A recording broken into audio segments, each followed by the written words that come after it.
Today, Nick and I are going to be demonstrating the principles of friction. In order to properly show you the principles of friction, we're going to be using motor vehicles in order to demonstrate how friction impacts us in our daily routines.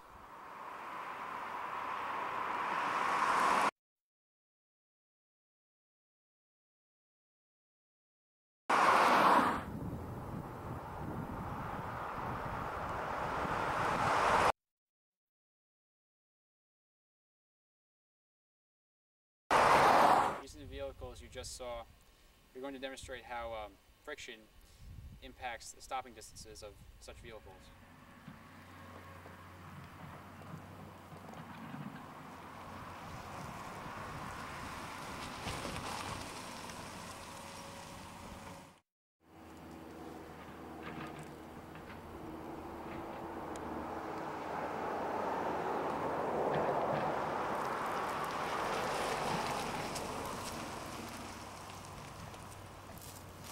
After conducting the same test on the Cobalt, we found several similarities between it and the Blazer.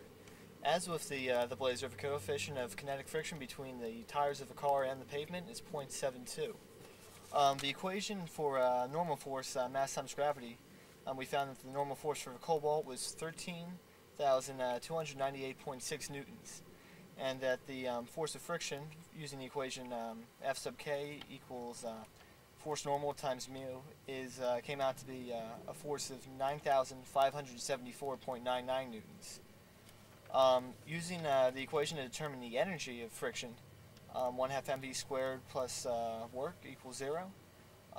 We found that the Cobalt, whose mass is 1,357 kilograms, and whose velocity was 11.176 meters per second, the total kinetic energy of the vehicle came out to be 84,746.17 joules, which is the total force of friction that was acting on the car. However, the car had a total stopping distance of 10.668 meters, so the actual force of friction came out to 7,944.01 joules, which acted on the car for the total stopping distance. From our previous trials, we've come to the conclusion that friction is not only a force, but also a form of energy. In regards to the Blazer, the coefficient of friction was 0.72. The normal force was 20,109.6 newtons. The kinetic force was 14,428.95 newtons.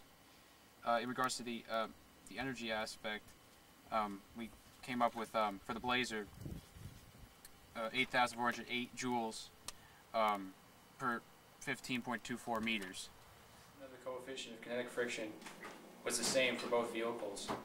The energy output and friction outputs were both different because of the dissimilar sizes or masses of the vehicles.